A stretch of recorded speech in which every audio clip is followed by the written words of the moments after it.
Dobar dan, drage moje. Evo, napokon se vidimo nakon dugo vremena.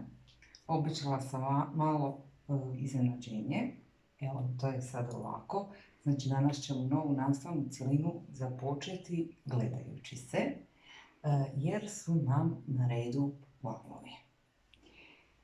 Što se valova tiče, danas imamo opći dio, znači upoznajemo se s pojmom vala, gdje nastaje, kako se naziva mjesto gdje on nastaje i sve ostalo. Znači sve ćemo uobličiti u jednu malu pričicu, zanimljivu, pokazati vam nekakve detalje, a ono što imate ovdje napisano, posebno vam stavljam, znači sliku toga, što ćete si zapisati u svoje bilježnice. Sve osnovne pojmove ću ja sada objasniti, a ovo ćete prepisati u vaše bilježnice da znate o čemu se radi. Možemo početi. Naslov su valovi. Općenito, što je val i gdje on može nastati. Prva asocijacija nam je uvijek val nastaje na površini vode. Je li nužno da on nastane na samoj površini vode? Pa nije.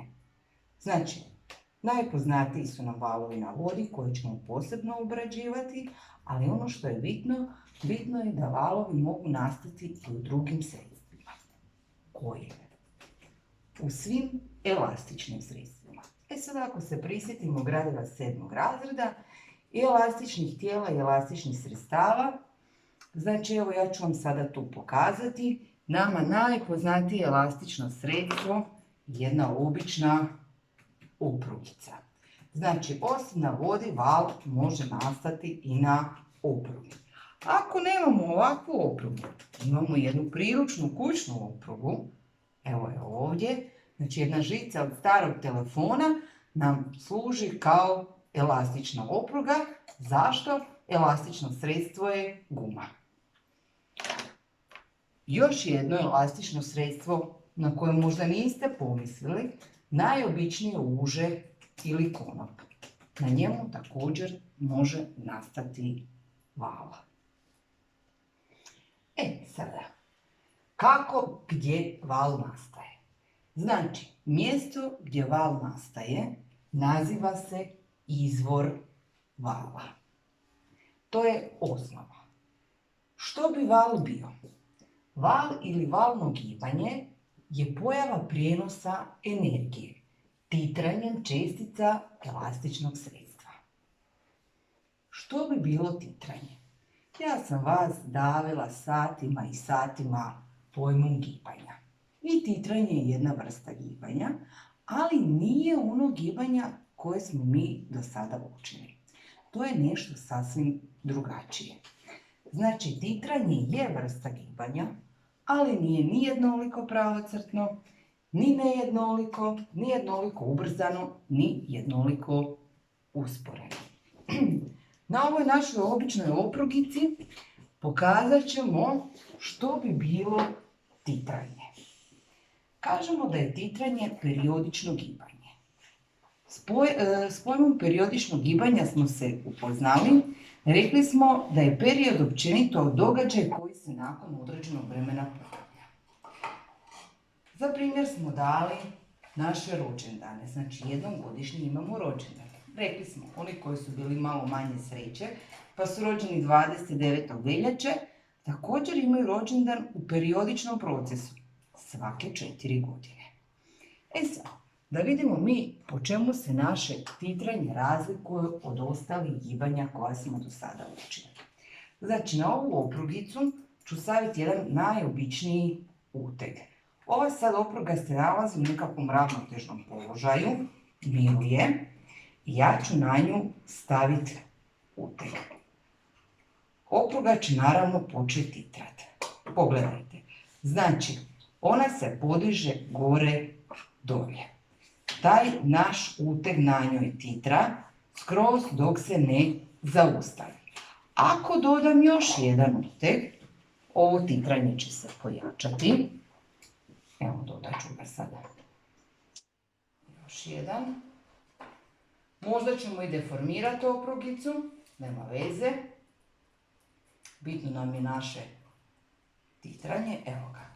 I vidimo, znači, ono se neprestano ponavlja. Naravno, postaje sve sporije i sporije dok se tijelo ponovo ne vrati u položaj ravnoteže.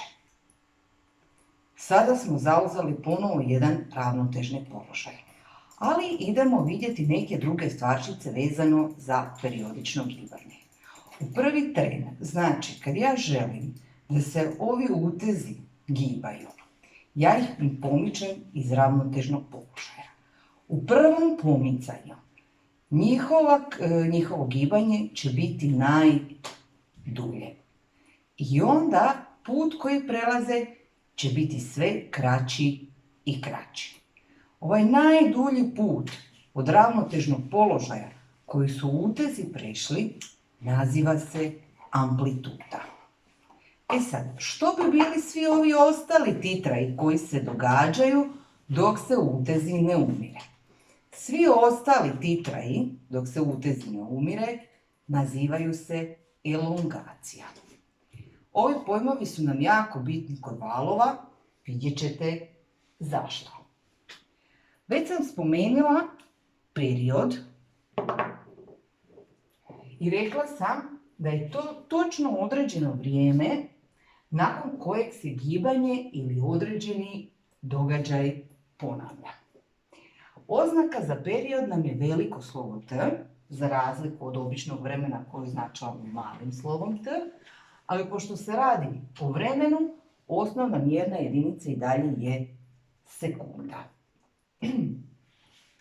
E sada, ako mi idemo brojati prilikom tog našeg titranja, koliko tih titraja, njihanja ili oscilacija je napravio naš uteg, u određenom vremenu dobivamo jedan novi pojam koji se zove frekvencija. Znači broj titraja, ali u jednoj sekundi je frekvencija. Frekvenciju označavamo s malim slovom F, a njena osnovna mjerna jedinica je po jednom njemačkom fizičaru, gospodinu Hercu. Označavamo ju, znači oznaka nam je veliko H i malo Z. Naravno, frekvenciju možemo izračunati na više načina, jer sad možete vidjeti da su i frekvencija i period međusobno povezani, odnosno ovise jedno od drugoga. Jedno bez drugoga ne idu. Što se tiče same frekvencije, već sam vam naglasila, ako brojimo titraje, osciliranje ili njihanje u jednoj sekundi, tada dobivamo frekvenciju. Naučili smo da s tim malim slovom N, koje ovdje imamo gore u brojniku, označavamo broj titraja ili broj valova ili bilo kojih drugih pojava, a malo T nam je vrijeme. Znači, formula za našu frekvenciju glasi da je F jednako N podijeljeno s T. Ili, ako nam je u zadatku zadan period, kažemo da je, znači, frekvencija jednaka recipročnoj vrijednosti perioda, odnosno frekvencija je jednako 1 podijeljeno s T. Ovdje vidimo da su frekvencija i period obrnuto proporcionalne veličine. Ako pogledamo formule za period, vidjet ćemo vrlo su slične, samo obrnute. Jer sam malo prije rekla, međusobno su povezani, ovise jedno o drugome. Pa pogledajte, formula za period je samo su veličine zamijenile mjesta. Ono što nam je bilo u nazivniku, sada je u brojniku i obrnuto. Znači, obično vrijeme nam je gore u brojniku, a broj titraja ili oscilacija nam je dolje u nazivniku. Znači, period je jednak količniku vremena i broja titraja. Ili je period jednak 1 podijeljeno sa F. Odnosno, obrnuto proporcionalan je frekvenciji. Znači, to su nam osnove koje mi ovdje trebamo znati vezano za valove. Najbitnije je znati da valovi prenose energiju. Zatim pojam titranja kao periodičnog gibanja, zatim pojam amplitude, elongacije, perioda i frekvencije. Za početak nam je to sasvim dovoljno da bi mogli ići konkretno na valove, na njihove vrste, kako oni izgledaju i što se sve s njima događa. Hvala.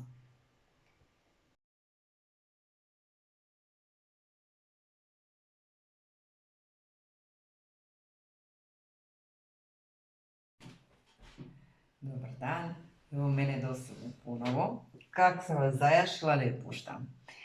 Krećemo sa opisom valova. Znači, nakon što smo se upoznali s pojmom vala i svim osnovnim pojmovima vezano za val, idemo na konkretne stvarčice. Konkretna stvarčica je znači osnovna podjela valova. Osnovna podjela valova je znači na transverzalni ili poprečni val, odnosno longitudinalni ili uzdužni val. Znam da će vam problem stvarati to izgovaranje transverzalni, longitudinalni, znači slobodno se možemo koristiti izrazima uzdužni i poprečni. Jedan i drugi su dozvoljeni, znači koristite izraz koji je vama lakše za zapamtiti i izgovoriti. Znači u ovoj prvoj i najosnovnijoj podjeli krećemo s našim transverzalnim ili poprečnim valom. Kakav bi to val bio? Daću vam primjer. Transverzalni val vam je val koji nastaje na stadionu. Znači kad navijači počinju ustajati i navijati, skandirati svojim ekipama za dobre poteze koje su napravili. Najbolji primjer transverzalnog vala. Što se događa kod tog našeg transverzalnog vala i od čega se on sastoji? Reći ćemo ovako. Definicija je vrlo jednostavna. Transverzalni ili poprečni val je val kod kojeg čestice titraju okomito na smjer širenja vala. Što to znači? Ovdje sam vam slikovito prikazala. Znači jedan pravac širenja vala i na njemu transverzalni val. Ono što je jako bitno i što vas često buni, smatrate da je transverzalni val samo jedan brijeg ili samo jedan dom. Tu smo u krivu. Znači moramo naučiti pravilno. Transverzalni val se sastoji i od jednog brijega i od jednog dola. Znači brijeg i dol čine jedan transverzalni val. Označeno vam je, znači ovaj gornji dio, to je brijeg.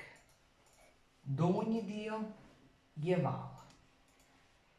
I sad pogledajte, najveća udaljenost od ravnotežnog položaja ovdje ljubičastom bojom prikazana je naša amplituda koju smo spominjali i rekli smo da je to najveća udaljenost od ravnotežnog položaja. Označila sam vam i sve ostale udaljenosti u narančastoj boji i te ostale udaljenosti su naša elongacija. Rekla sam odmah u startu da kod ovog vala čestice titraju okomito. I sad pogledajte, imate strjelicu, znači ovaj val, konkretno koji je ovdje napravljen, širi se od jednog kraja zida do drugog kraja zida. Ali pogledajte njegove čestice. Njegove čestice titraju okomito, znači gore dolje na njegov smjer širenja. Ova početna točka ovdje izdvojena je izvor, znači mjesto gdje je taj naš val nastao. Čestice su vam prikazane roza bojom, možda se sad ovdje u snimci neće dobro vidjeti, ali na fotografiji koju ću vam postaviti dobro se sve vidi. Nova veličina koja se nama ovdje javlja je valna duljina ili valna udaljenost. Što bi to bilo? Ovdje je označeno, znači udaljenost između dva brijega. Mogla je biti i udaljenost između dva dola. Ali ja sam ovdje prikazala udaljenost između dva brijega je valna duljina ili valna udaljenost. Gore imamo jednu novu oznaku s kojom se do sada nismo upoznali. Slikovito kako ja vama to objašnjavam. Znači, nakošeno slovo i gore na njoj kuka za šunku. Grčko slovo koje čitamo lambda. Pošto se radi o udaljenosti, svaka udaljenost ima mjernu jedinicu metar. Znači, nema nikakvih novih mjernih jedinica, samo je nova oznaka. Sve vam je ovdje znači napisano što je ta valna duljina, koja je njena oznaka i koja je njena osnovna mjerna jedinica. Iz ovog slikovnog prikaza znači moći ćete najbolje vidjeti kako izgleda i kako se ponaša transverzalni ili poprečni val. Druga vrsta vala nam je longitudinalni ili uzdužni val. Za razliku od transverzalnog vala, već na crtežu možete vidjeti velike razlike. On se ne sastoji od brijega i od dola. Ovdje imate kao primjer jednu elastičnu oprugu koja je na početnom dijelu jako gusta. Zatim se razrijeđuje, pa se ponovo zgušnjava, pa se razrijeđuje. To nam govori da se ovaj naš uzdužni val sastoji od zgušnjenja i od razrijeđenja. Što je za njega bitno? Osim po izgledu, bitno je da se kod njega znači čestice šire u smjeru titranja samog vala. Pošto imamo prikazan pravac, imamo zgušnjenje i razrijeđenja, prikazan nam je smjer širenja, znači s jedne strane zida do drugog strane zida. Ovdje možemo vidjeti ljubičastom bojom prikazane čestice koje prate smjer širenja samog vala. Naravno, ovaj val također ima svoj izvor, jer svaki val mora imati svoj izvor. Znači, ovaj prvi dio ovdje nam je zgušnjenje, zatim razrijeđenje, ponovo zgušnjenje i razrijeđenje. Što se tiče valne duljine, naravno, ona se također javlja kod longitudinalnog vala. Ovdje sam ju prikazala između dva zgušnjenja. Isto tako naglašavam, ta valna duljina može biti i između dva razrijeđenja. Mjerna jedinica ostaje metar kao i dosad i oznaka ostaje lambda kao i kod transverzalnog vala. Pošto sam vam dala primjer za transverzalni val, najbolji primjer longitudinalnog vala je zvuk. Svi znamo što je zvuk, iako ćemo se s tom nastavnom jedinicom posebno zabaviti.